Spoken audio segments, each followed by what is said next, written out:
Your Peugeot's night vision function uses an infrared camera located at the front of the vehicle.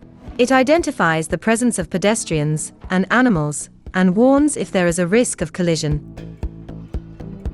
The function is activated and deactivated via the ADAS menu on the touch screen.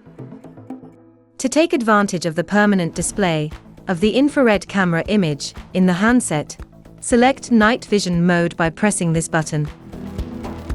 At night, depending on visibility conditions, the system identifies the presence of pedestrians and animals taller than 50 centimeters at a distance of between 15 and 200 meters. They appear framed in yellow. Once detected, it warns the driver up to 100 meters before the point of collision. The silhouette is then framed in red. As long as the outside light levels are too high, or the lights are not on, the alerts are not available.